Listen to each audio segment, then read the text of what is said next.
run a group with EXP Commercial, so we're in multiple different states currently. And we're servicing a lot of local, national retailers, developers, landlords across the entire marketplace. So, I mean, one particular hotel group we're working with has about 40 different brands underneath their major umbrella. So we've been doing a lot of representation across state lines. Prior to that, I worked at Cushman & Wakefield, Colliers, and a couple other firms, and made the transition to EXP Commercial in January, almost February of this year. And it's been huge. It's been something I've been planning on doing for multiple years, mainly based on the collaboration, the opportunity for expansion, and the opportunity to really change the way that business is done. I believe that commercial real estate, I've learned a lot of great things over the years with some great mentors, but it's a difficult industry to learn, difficult industry to get education in. And I really wanted to give back and teach people on a national and international scale as much as possible on how to get into the industry. And then also just the overall growth mentality of EXP has been fabulous. So it's been a great transition. Listen, thank you so much. And also thank you for being the chair this year to run our leasing committee and retail. So, you know, I know you've made a big impact for you coming in, giving your energy, passion, and knowledge to everyone here. So thank you so much. Thanks so much. It's a pleasure to be here. Bill, I'd love to have you now share your story because, boy, you do some incredible deals. So I'd love. Oh.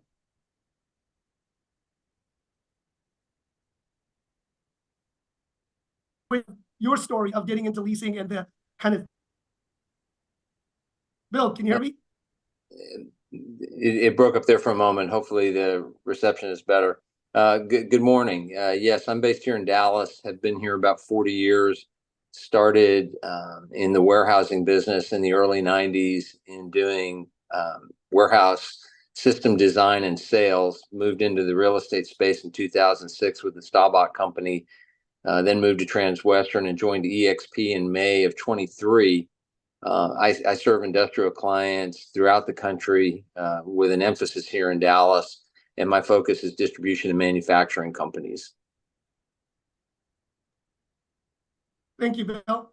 And also, Calvin Wong, I know when I came over, you were one of the first that came over also. Thank you for your leadership too, helping our retail and leasing, but also a leader within ARIA and also CCIM. So Calvin, if you don't mind sharing your story. And actually, where did you come from? Were you always in Dallas? Sure. Well, let me thank you, Jim, for that. Good morning, everyone. I am so excited to be here to kind of share about the stories and amazing things that we're doing here within this platform and company. Again, my name is Calvin Wong. I'm based here in Dallas, Texas. I have been in the commercial real estate industry since 2005. I started my career at Goldman Sachs. I was the ex-Goldman. From 2005 to 2012, we have a big fund that we go acquire large commercial Class A properties. After 2012, I left and partnered with my business partner, Daniel Ng, and I have been with EXP Commercial since the beginning. The reason why I'm here is because I follow great, leader with inspiration and big vision, which is Jim Huang. That's the main reason that I'm here with EXP Commercial. But I focus a lot on leasing here in the marketplace, Dallas-Fort Worth. It's been a great market, and what makes it even better is because there's a lot of businesses coming in to Texas, to Dallas, and I have a lot of referral partners within the platform. I mean, this is a platform that allows me to continue to grow. And like Melissa was saying, collaboration, right? A lot of time, this term collaboration is just everyone just keep on using it, but without really, implementing it. But this is the environment that I truly see like a true partnership, true collaboration. And guess what? Like in all 50 states, we are all licensed in all 50 states that allow us to do even more deals, collaborate even more, and in over 24 countries. Again, James, thanks to you that we are here at a wonderful platform. I know Daniel is probably he's in Vancouver right now, but he's also like doing a lot of kind of talking to friends and all that about this platform. So glad to be here. And I know today we're gonna share a lot about secret sauce, right, on how we are able to do what we do. I mean, Bill is a top producer. I mean, He does like monster deals, like big deals, like million square feet warehouse distribution. Oh boy, like I'm just excited to be here and wanted to kind of listen to him. And then also Melissa, who's doing different development project all over the marketplace. So thank you. Thank you, Calvin. And just want to say you're one of our first icons too. And this is one of the things where, we all say this is where the pros come to grow. It is true because you talk to people like Calvin, people being plugged in, Paul Franks and many others that are icon in commercial, the opportunities, right, to network, to collaborate, to get referrals, to mentor, it is immense in addition to the cap of our commission. So there is a lot of things where this works. There's so much opportunities, but within leasing, one of the things is I know everyone thinks about just transaction and a certain type of transaction, but leasing, there's so many ways and verticals of leasing, whether landlord, tenant rep, working on smaller deals, larger deals, tenant in tow projects. I mean, there is just a multitude. And believe it or not, like EXP, residual income. I think a lot of people don't realize how quick some lease deals can be done. Maybe not some of Bill's deals, they're monsters, but there are things that you can build residuals. So Melissa, I'll start with you first about how did you get into leasing? Did you always just want to be into the leasing profession? So leasing is definitely, in my mind, from what I've seen over the past 12 years, like the bread and butter of commercial real estate. Now, prior to getting into commercial real estate, what I did is I used to run restaurants. And I used to be able to overhaul restaurants very quickly until I found the one restaurant that I couldn't overhaul because the location was really challenged. And it kept turning over and turning over even after that restaurant closed. So when it comes to the leasing side, and especially in retail, I see that as the main bread and butter as to how we get deals done. How do we bring value to developers? How do we bring value to landlords? And then in my mind, I was trying to be passionate about what I do and have a particular why. How do I bring value to the tenants, the restaurant owners, and the operators when it comes to lease negotiations, when it comes to HVAC, equipment attachment, all of those different factors. So that's been a very big part of my business, and the sales of assets and all of that stuff follows afterwards. But it's definitely been a very big focus when it comes to the retail sector. Calvin, also with you, because I know there's a landlord tenant rep. Can you kind of share the difference and let people know? And also kind of a little about the commission split, because I know a lot of residential and other people ask, especially that are not in leasing, is there a difference between the landlord and the tenant rep? Yeah, so obviously commission split is, it varies by markets, right? We have a very, very healthy market here in Dallas on the retail segment. Again, I have to put out a disclaimer, right? We're not here to talk about like what's the standard industry, because I don't want to, breach on any rules, NAR rules or whatever. So in Dallas particularly, tenant rep and landlord rep has a different split. If you represent a tenant, you bring a tenant to negotiate a lease and get the lease done. You represent a tenant, you get 4% of the entire lease term base rent. So for example, if they sign a 5-year lease, you get 4% on those rent for the entire 5 year. And if you represent the landlord, you get 2%. So total cost to the landlord is 6%. So you may be scratching your head like, okay, why is it not 3 and 3? Why is it 4% and 2%? It's just, this is just how our market operates. Now, another thing is, which Bill has been enjoying a lot, is on industrial property, you get commission on renewals. On retail, it's very, very, very rare that you get renewals on commission. So that's the main difference between retail and office and industrial. Office and industrial, most of the time, if you do it right, you get the commission on renewal. So let's say they sign a 5-year lease. After that, if they renew the lease, if you are actively negotiating, you still get paid for the renewal. So that's the main.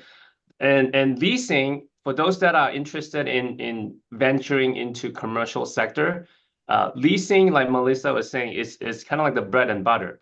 It's easier to get on the leasing than jump directly to sales, because there are more businesses that want to rent than buy. So that's, if you look at the numbers, that's why it's easier to get into leasing deals, because people want to open a restaurant, a cafe, salon,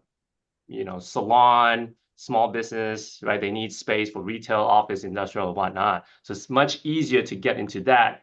And another way I looked at it is, once you build that relationship, when that business grow, eventually they may want to purchase a building and things like that. So if you kind of maintain that, so you can grow that part of business to a bigger business. So that's why when I first started, after I left Goldman Sachs to start into a brokerage business,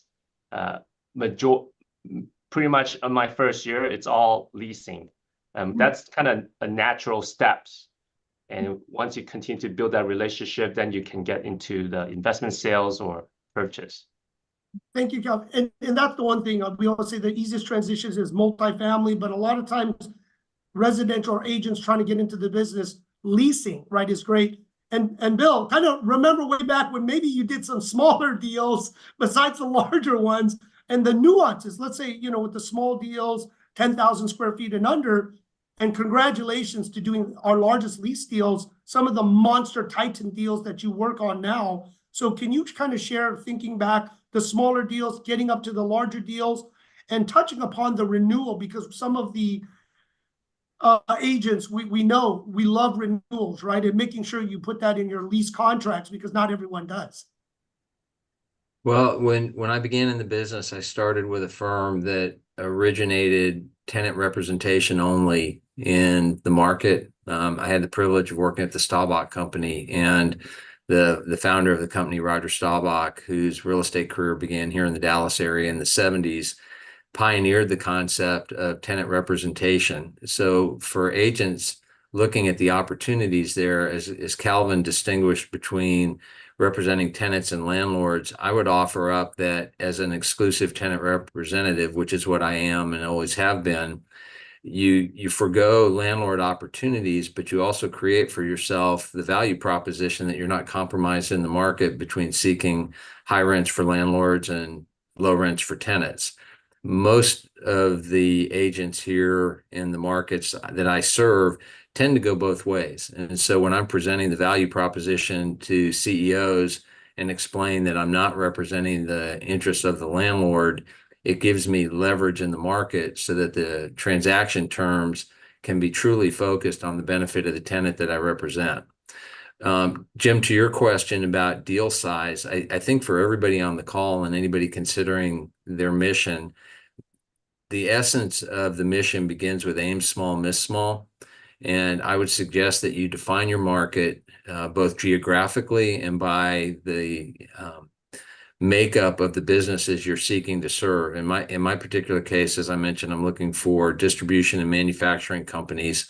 I'm looking for companies that have financial wherewithal. When we're scouring the market looking for opportunities, we're trying to find people who have things like very busy truck courts, very full car park areas. As simple as this may sound, if you see dock doors with product more or less falling out of the dock doors because they have no staging area, those are the companies that have needs. When you look at multi-tenant buildings as an example, very interesting to see the dynamics across the tenants in the space, because sometimes a neighboring tenant can lead to an opportunity for a contiguous tenant. So simply stated, from a deal size standpoint, if you do 10,000 feet or 100,000 feet, those transactions require similar complexity and equal time.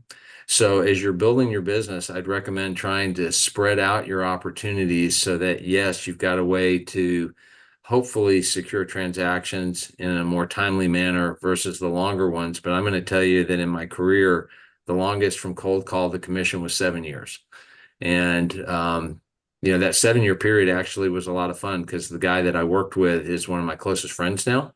And I'm sure all of you here on the call have similar circumstances where you have close relationships with the people you serve, but allow yourself to spread out the risk profile of the businesses you serve, so that you can build your business, and be prepared to commit for at least 5 years, because your best days are 5 years away. when I started in the business at the Staubach company, one of the senior brokers, we were having lunch and he said, Bill, you realize this is going to take 10 years. And I said, no, Carl, I really didn't realize that. And he said, well, you'll see. And he was right. My 10th year ended up being the best of the first 10. So be steady, be patient, grind away daily. I use knowledge as my success goal. If I learn something each day, the day is a success.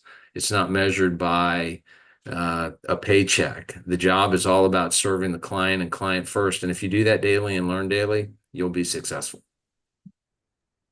Thank you, Bill. And kind of learning all the time. I know, Melissa, your illustrious career and also putting a training program that you worked. And I love that program you put together. If you don't mind kind of sharing a little more about your process journey, learning landlord or tenant rep, and also from Idaho, right? From building this empire of knowledge and relationship from Idaho. So how did you do that? Yeah, it was, so my entry into commercial real estate was a bit unique. Went from restaurant operations into this industry, and I didn't know hardly anything about real estate.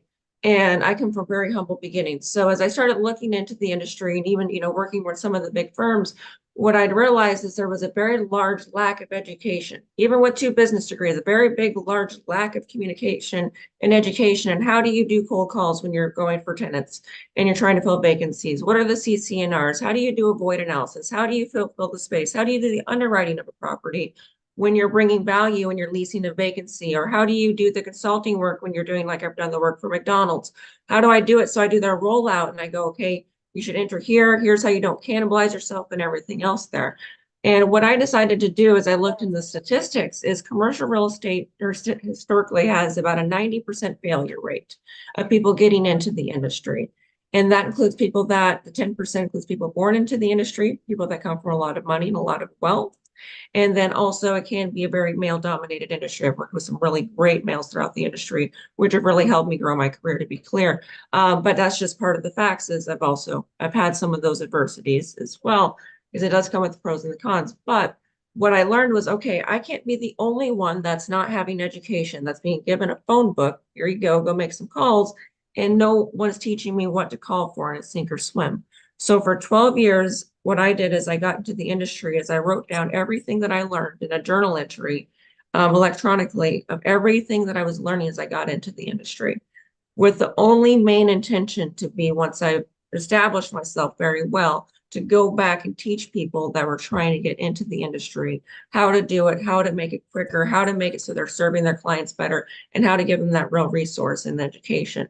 So for instance, I've got a couple junior advisors within my group.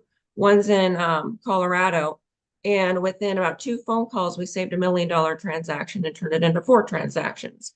And then within 1 phone call, I helped another one of my junior advisors get like a 33-acre development that they're working on. And then within multiple of these things, we do role play, cold calling, all of that stuff. We are being able to bring on multiple different tenant representation projects across every single state line that we could serve. So my goal, my number one goal in this, and why I joined EXP truly, was to help bring people into the industry that maybe had a glass ceiling or not access to equal education and resources to learn it, while also automating the industry. Because I've got cold calling scripts, email scripts, designs for proposals, flyer designs, everything in between, to make sure that everything's customized and served exactly the same way across every state line. Thank you, Melissa. And also, Calvin, I know you kind of fell into this from Goldman Sachs, and you were also, one of our first chairs. I mean, what do you see now, let's say new agents, collaboration, especially with a platform and the nuances right now in the market? What would you say, let's say, to new agents saying, wow, this sounds great. How do I get involved in leasing? How do I get that paycheck, hopefully within 30 days, and not like transactions, you're waiting multiple months, right, to wait for appraisals and funding to happen before you can close? Sure. So I think having a mentor is very important, rather than just go try to do it on your own, figuring out on your own, because it could take longer if you try to figure it out. I couldn't stress enough the talent that we have here in EXP Commercial. We actually have a lot of top producers in different markets.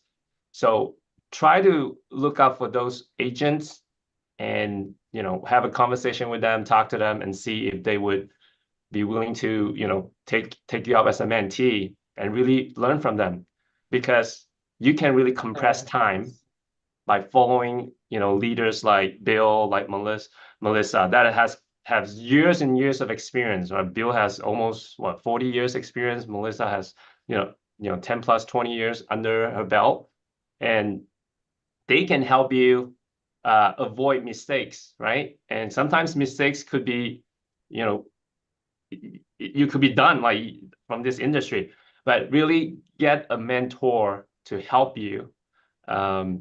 Again, like this platform, you know, we have a split we have a cap compared to other commercial brokerage where it's like starting at 50-50, whereas this platform, it's main thing is to try to, you know, give you more than you know, getting more from you, right? So we have a lot of mentors, we have some courses, we have academy that kind of help you kickstart your career in commercial real estate. So that's the way I looked at, because when I first started, obviously I have my business partner that I can rely on, and I pretty much have to kind of start from zero to kind of learn all the gist of it, the negotiation, the tactics, and things like that.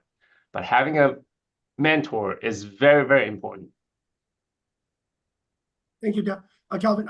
Bill, you know, with you always rely on your teammate and how you may scale, because I know we've had conversations without that help. You're like, I'm lost, Jim. Please help me on this. And then how new people can come in. So with your, you know, your focus experience on the tenant rep, being in this business for so long, with the changes, what do you see kind of new agents kind of growing in, evolving to teams, collaborating with maybe the transactional, or now we have business brokerage too, right? Those are the people leasing. What do you see through all of this and the changes in the leasing industry?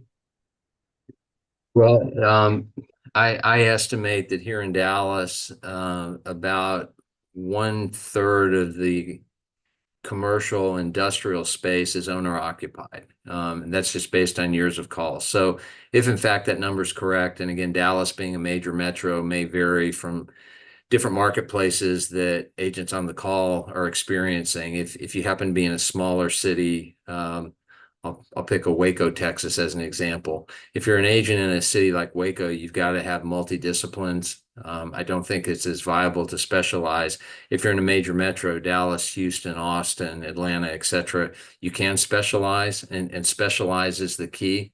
So ask yourself, what are your strengths and what can you bring that is the value proposition to your prospect? So if in fact, Jim, 2/3 of the market is institutionally owned, then that suggests that 2/3 are tenants. So the question becomes, what's the value proposition for the tenant? And I think a really great question is, when you look at yourself in approaching a client, would you hire yourself? And if the answer is yes, if you have a value proposition that you say, yes, I'm engaging because of these reasons, then that's the path you go down. When I started, because I was in the warehouse equipment business prior to being in industrial real estate, I took an operations approach when I call on the client. And so it's not just about space, it's about what is the business doing? How do they create wealth for themselves? And how can we help them create more wealth? So real estate is just a complement to the bigger question of how do we advise to help create wealth? So ask yourself that question and always make sure that you have an answer to that question of how you're going to add value, and then you're ready to walk in the door. I think too often people walk in doors without knowing how to answer the question, why should I hire you? A great question is, why EXP? Well, when I'm asked that question, I talk about the strength of our balance sheet. I talk about being a publicly held company. I talk about the breadth of the number of agents we have across disciplines. And then that leads into the conversation of what we're going to talk about today, which is how am I going to help that business owner? I'm very specific on who I call on, and I try to match my talents with the needs of the client. So I don't call on just anybody. And do yourself a favor. Don't call on just anybody. Qualify who you call upon and know why you're calling upon them. And that's going to take some time of reflection. Melissa, I can only imagine how much you've done and the businesses you've served and what you've learned from serving those businesses. we all have transactions where after the close, you thought, I'm glad I got it done, but I'm not sure that I want to do that again. So, take those opportunities, learn from those opportunities, and first and foremost, put yourself in the position to say, yes, I would hire myself. Melissa, since Bill kind of called you out a little bit, can you share, going on, getting in, representing your clients, the discipline you have, and maybe the tools that we do have a lot of tools at EXP, but maybe there's other things that you bring to the table with your training education and your proprietary, software that you put together.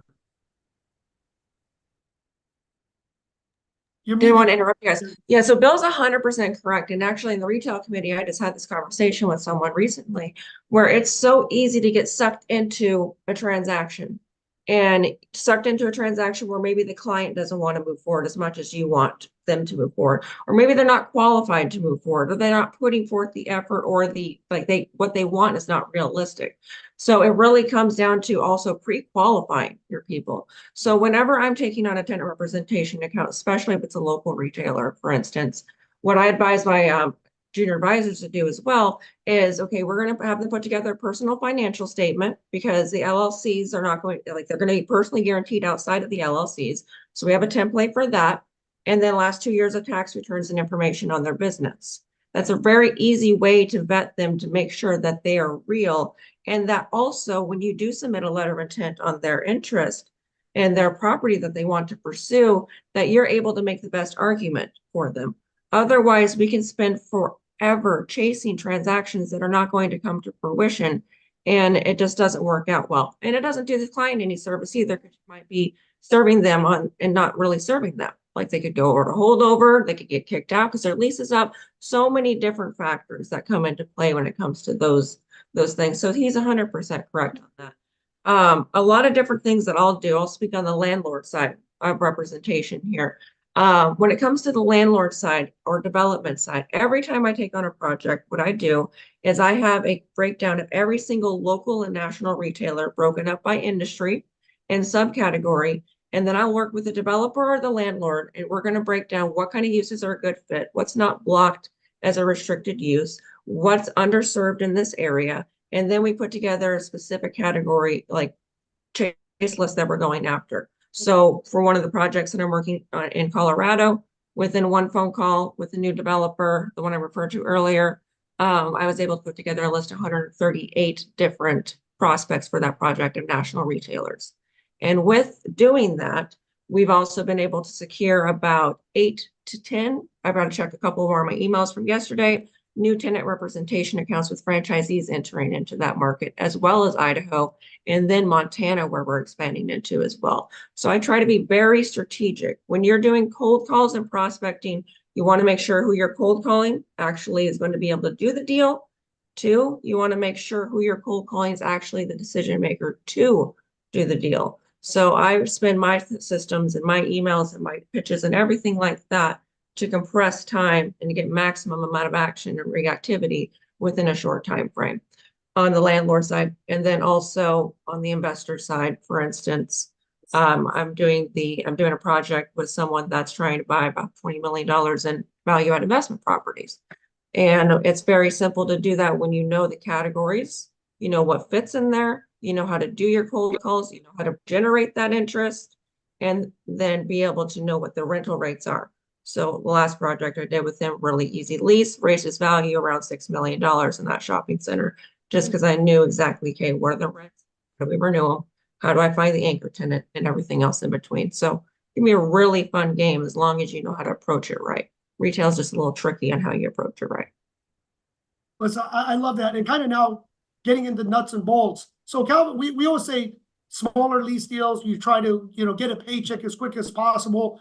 And then what is your percentage, let's say, from that, the quickest close that you've done on a lease, to how many from leases transact into a purchase, whether it's an owner occupied deal or they want to buy their own building or sub it out? From the leases, how many do convert into transactions? And then we'll talk about that first. Sure, absolutely. So like Melissa was saying, you have to qualify the prospects, right? Because otherwise you'll be running around town like a mad person and then turn out figuring out, oh, how come that deal didn't transact, right? So qualify your prospect. Make sure you're talking to the decision maker, because if you're not, most of the time you probably just gonna waste your time. So a lot of leases, I think my fastest lease turnaround time is probably like 3 weeks. Again, since in commercial we don't have a standard form lease agreement and things like that, a lot of time you kind of rely on the landlord and the attorney to turn around the lease form for you, and then the reviewing process. So that's the thing. A lot of time after you negotiated on your LOI, you kind of have to rely on the turnaround time from the landlord's attorney. Sometimes it takes them a few days to weeks to send you the first draft, and then you will have to have your clients hire an attorney to review the lease, and that's why the back and forth takes some time. So it's not like we don't want to do the deal as fast as we can. Sometimes all this paper is kind of like put us in the behind. So that's why commercial real estate, it takes longer to get to the paycheck, right? To get paid. For those that are wanting to focus on commercial real estate, I always tell like new agents, it's like, make sure you have probably 9 months to a year worth of savings to keep you afloat, because it's pretty tough. Like Bill mentioned earlier, you got to have that focus, you got to have that drive, and you have to understand, you have to make a reason why the prospect want to hire you to do the deal. You have to have a value prop for that. So that's the leasing side. And I think from my track record, like on my clients, again, not all leasing client will become property owner or building owners, unless they are really thriving in their business. They feel like they have a strong balance sheet that they can go acquire buildings instead of paying rent. I think on my books, probably like 20% of the client will eventually become buyers of a building. Because yeah, so for example, if they are in the restaurant business, right? If they want to expand, that cash or equity is important for them to keep on expanding, because buying a building, they're going to tie up a lot of capital. So that in the sense that it's hard for them to continue to expand, like 10 location, 20 location. So the easiest way is to go leasing, right? To go leasing. That way they can expand very fast. So it depends on the strategy, right? The client strategy. If they want to stay small, yeah, they may buy. But if they want to expand fast, they will go do the leasing. And that's also help us too, right? We get to do more leasing deals locally or regionally. So. And Calvin, I like the strategy, because when you're doing lease to own, and then Melissa does lease, but maybe tenant in tow deals, right? Bringing them, developing the deal. So Melissa, kind of share your quickest deal to, maybe some of the ones that are owners, or some tenant in tow developing their own pads or their own locations, since you work with some franchise owners. Yeah, so the first deal I did in commercial real estate, when I switched over, it took me 3 months to do my first lease transaction. When I switched over to EXP, I couldn't bring over my previous book of business. So within about a month, I closed my first new lease transaction. So those have been some of the quicker ones that I've done. Development ones take a bit longer, but I love doing development deals for multiple different reasons. Because one, you're bird dogging up sites. A lot of them are off market. So for instance, one tenant that I'm representing here in Idaho, they wanted to be on Eagle Road. If anyone's familiar with Idaho, Eagle Road is like the hardest road to land on. So I said, okay, we're going to figure out a place to land you here. I don't care what it takes. We found them a site, and then I lined up about 4 other opportunities that I'm going after listings for. And then when we found them that project, we get to purchase it, we get to lease it. We have another tenant that's going next door, and then you get the disposition side of it. That way the tenant can expand, not using their own liquidity necessarily, be able to do a lease, but have a preferred developer in tow that's going to build the building for them or give them access to what they need to be able to expand as quickly as they want to. So it's been a mixture of both of those. I've also worked on about an 86-acre development, and that one was just flying off the shelf. Like everything was filling very, very quickly, a lot because of where it was based at. But also when I take on listings or work on projects, I've got it all systemized. Okay, here are the email campaigns going out to every local retailer that fits within the void analysis while I'm cold calling all the national retailers, or I know who the brokers are for each retailer. Thank you, Melissa. And congratulations from a cold start to closing that quick. And as Bill said, he's closing a lot of the large, probably institutional, they probably are publicly traded, or they have a balance sheet or a rating. So with the occupiers, Bill, how are you dealing with them? Because it probably takes a lot longer than some of the smaller deals in a month. So what is those deals? How long do they take? Because they are significant dollars in commission and everything else, because they are very large spaces that they're taking up. Yeah, I would tell you my average deal is 2 to 3 years. Not easy. And going back and forth, how many of those do you have kind of working at one time at 2 to 3 years? How many can you handle and work on? I tend to find I started in the business in 06, and I did a report of how many clients I've served since then, and the answer was just over 100. So I'm going to tell you that in any 1 year, average transaction volume is 12 to 20 deals, somewhere in that range. But the key, and going back to what Calvin was talking about before, is that if you look at the different asset classes, office versus industrial, retail, etc., you know, I tip my hat to anybody in the retail space. As Melissa can attest, retail landlords, in my experience, are perhaps some of the most difficult you deal with. And the reason why is it's just the monopoly game of the business. They have the highest value properties, therefore they're going to be the most stringent in negotiations. Interestingly, in the industrial world here in Dallas, rental rates have tripled in the last 5 years. And so one of the things that we're now seeing in industrial here is because of showroom spaces that are added to industrial is actually starting to take on a little bit of a retail flavor. And when you do an industrial deal today, if you call on somebody with a showroom, be prepared to recognize the investment in the showroom and what that means to the client. There's an area here in town that has become a growing center for building supply companies. And as a result, those showrooms look a lot like retail. Calvin, I don't know if you've been in the facet space over there, 35 and 635, but you should go take a look at it. I mean, it's multi 7 figures of investment and build out. So when you look at the cycle time, when you've got that type of investment in the space, it's a big decision, lots of planning, lots of details. And in today's case, a lot of the tenants are coming out of pocket. The TI allowances don't cover the build out. So that gets into another dramatic component of the lease negotiations, all of which lengthens the transaction time. So as I said previously, be very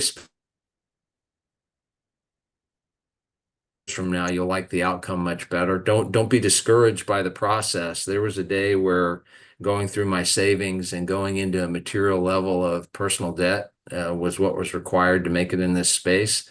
And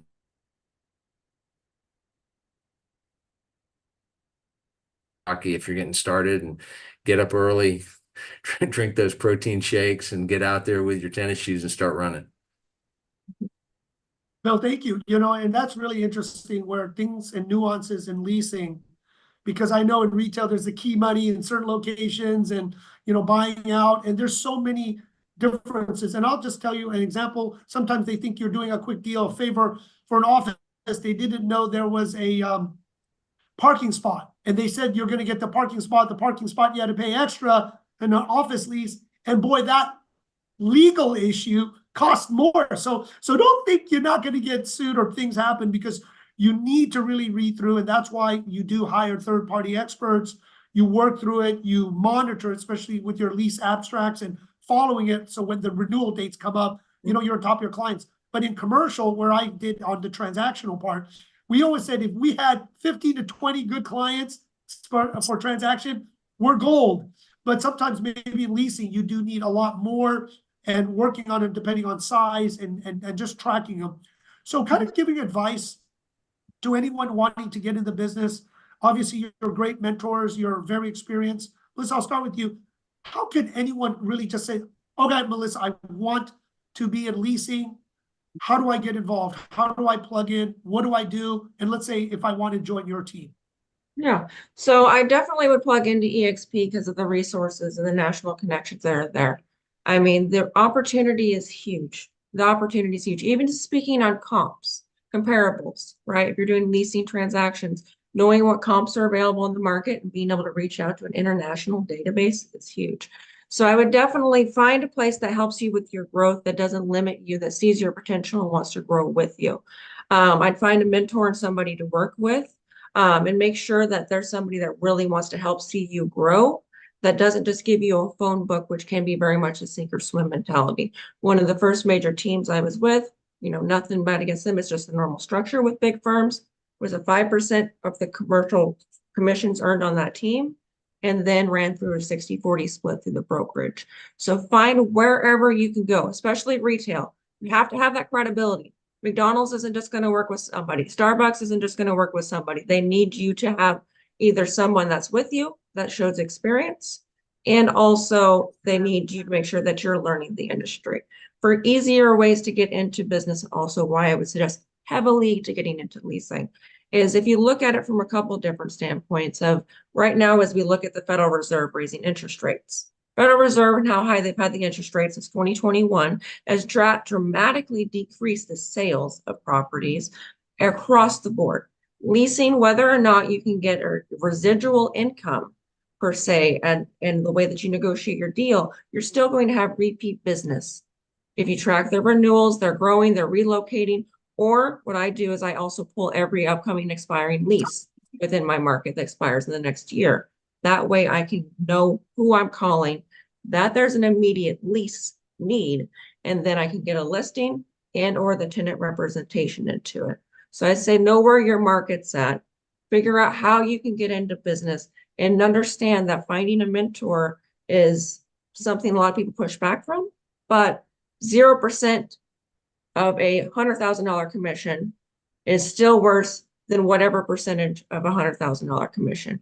You really want to know the ropes and have someone that can help you walk through it. Thank you, Melissa. And kind of bringing on Bill, since you work on some larger institutional, let's say, Bill, I want to be part of your team and I want to start working on the big deals. What would you say? If you look at the brokers who do most of the transactions, the value that any new agent brings to a transaction is the availability of that agent's time. The challenge of senior agents is not having enough time to cover all the ground that is in front of us. And that's where teaming is so important. I'm very fortunate to have a great team that I work with that originated years ago, because I realized early on I couldn't do it all myself. Teams are better, and they work when everybody's pulling in the same direction. And the mistake that I see is people, as you suggested, Jim, look at an opportunity and say, yeah, if I do it myself, I keep 100% of the outcome. But as I learned very early on in the business, 10% of something is a lot more than 0% of nothing. And so be mindful of how you can bring value in the team. And the main way you bring value is by sourcing opportunities. And then where you need help, and I was very fortunate to have this early in my career, I had some great mentors that I worked with who helped me learn the business. My compliment was my network, my experience, my value proposition that they didn't have. And then when we joined together, we achieved great results, and we still do so. So I have a young associate who's apprenticing with me right now, and she's fantastic. And she leverages my time. So help any partner you approach leverage their time. And if you help any senior agent leverage their time, if they're the right partner for you, you will be rewarded, and it should be. That's how I like to do it, because as I said, it's not about me, it's about the team. And I know Calvin and Jim and Melissa take the same approach, as do other senior agents in the network. So find those senior agents, connect with them, learn from them, and then grow your business. But be prepared to grind. That Rocky metaphor that I used previously, that's not just a movie. That's the reality of what we face. One of my best clients, who I absolutely treasure, is we treasure all clients. In this particular case, the cold call was on a Friday afternoon at 4 o'clock in the rain. And it was many, many years ago. And it ended up, that deal was 5 years from call to commission. And it was a fascinating 5 years. And I absolutely treasure that client. Time brings benefit. It brings value. You know, you think of the best things in your life. There's an oak tree outside my window here. And I use that oak tree as an example because it's over 100 years old. And when that acorn dropped in the dirt, you know, it didn't become this tree that's 8 feet around right now. And I like to view my business that way. And I would encourage all of you to do the same. So I'll just close with this. The metric I use is learn something every day. And if I learn something each day, then I had a successful day. Thank you, Bill. And, you know, that's the one thing about commercial. There's very few of us, right, that practice our craft to a very high level to be senior. And the world that we are in is very small. And the context of relationships and leveraging other friends or other people that are in the industry, whether in the same industry, product type, or something different, right? That matters. So I think that's one thing that is different than residential, right? They can go do a deal by themselves. We tackle deals really as a team and work together to make sure, you know, the deals can get done. Can somebody mute, please? Doesn't matter. A birthday, it's a birthday. LB iPhone, would you mute yourself, or whoever's host, can you please mute them? Thank you. Thank you. So I think that's the big thing of the collaboration, building this platform, working from the leasing transactions to business brokerage and other services, and leveraging our reputations, because we are not going to go out on a limb if we know you don't know what you're doing. We're just not going to do it. We're not going to open any connection. So I always tell some of the agents in our network, kind of, you know, learn how to crawl, to walk, to run, to fly, because a lot of times you're just like, let me open your Rolodex. Let me just give me everything you got. But that hurts our reputation for years and decades that we built. We can't just do that. So, you know, be very respectful, because these relationships are built a lot of times over decades. And Bill, like you said, you cherish it. We cherish, they're like family members to us. So it is very, very important that people understand, when you talk to a lot of these senior agents who have done these deals, are very notable. It is not just, I'm giving you something, right? You are literally vouching for them. And that is the thing. You're putting your reputation on the line. But so, Calvin, I want to kind of have you, since you came here longer and you know a lot of the collaboration, of the growth, and how eXp is kind of evolving, working as a team, you know, across so many boundaries, states, and the world. So if you could kind of share that experience that you've had. Sure. I think for the audience, you probably can kind of see like the consensus among all of us here, panels here today. First of all, is having a partner or a team is very crucial. And because I have a team that allows me to go take 2 months off vacation. I just got back from Asia. I was 2 months over there in Asia, different time zone. And my business is as usual, you know, because I have a team that support during my time away. And you're probably like, okay, 2 months, that's too long. How about, like, you know, your expenses, right? You know, like, you gotta have to close deals to kind of fund that trips, right? Because 2 months we were in Japan, we were in Malaysia, we were in China. So it's every day is expenses, right? But one of the things is, like, aside from a team, is this platform, you know, we have icon agent. So what that means is you become icon agent, all your split, the company will give you back in company stocks. That's one. And secondly is the passive income component, right? There's nothing like this in any other commercial real estate brokerage where you can get what we call revenue share. So you're sharing revenues on whatever the company is making. So those are passive income, right? Those generated through the agents within the company that as you know, whenever they're closing transactions, we get a small percentage of the revenue. So that could add up. You know, some of the leaders here in this platform, they have thousands of agents. Guess what? Like their revenue share per month, it's very, very substantial. Literally, you don't have to do transaction anymore. So that's one of the component that's adding to my multiple stream of income, right? Who doesn't like multiple stream of income, right? So this is just one additional revenue stream that if you take the time, you invest the time, you will get it, right? It doesn't come free, right? You have to work at it. So being a platform, like Melissa was saying, get a mentor, right? We have to have a mentor. You know, Jim is my mentor. I mean, he sit on different board of different technology. Sometimes he see things like, you know, beyond what we see daily. Because sometimes when you are so focused on your lane, you kind of miss out the opportunity that's outside. So being in an environment like this, where people, all agents are collaborating, giving in, sharing knowledge, sharing the tools, best practices, new opportunity.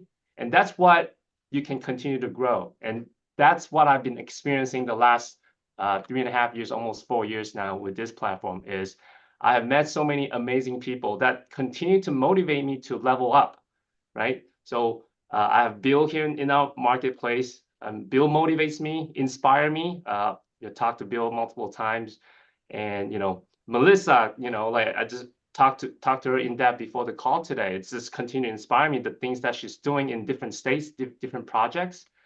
So if you want to grow in your business, if you want to take your business to the next level, you would want to be in an environment like this, where they have constant people continue to inspire you, continue to share, not competing with you, but wants you to be growing as well, because the pie is always bigger if you are plugged into a right network. Thank you, Kelvin, and thank you, Melissa and Bill, because it is the network. It is getting, as they said, a piece of something than a piece of nothing, 100% of nothing. And that's kind of commercial, working, collaborating. And there's so many dimensions from the leasing to transaction, business brokerage, and other services. So it is exciting, and I look forward to what this will bring. And please plug in to Melissa, to Bill, to Calvin, if you're interested in about EXP or learning about leasing, right? So even that, I know they're deal junkies. They love to talk about their craft. So definitely reach out to them, learn some more. And we're always here to help, because in commercial real estate, this is the one thing I always love. In all the trade groups that we're in, it's getting older. Let's get some younger folks into this business. So that's the thing. We all know, right? It used to be around 52 to 54, and going to these trade groups, it's now around 60. I'm like, wait a minute, guys, we're going the wrong direction. We got to get more women. Melissa, thank you, right, for pounding and fighting through with all the boys and doing a great job and winning at it. And also, we need to get younger folks into this business, because we can't do this forever. Just want to thank everyone for joining us on Top Agent Commercial Wednesdays. Stay tuned. Join us every Wednesday to learn more about commercial real estate, but definitely plug into all these leaders, these experts here. And I know diversify your business. So everyone, have a great Wednesday. Thank you so much. Thank you. Have a great day.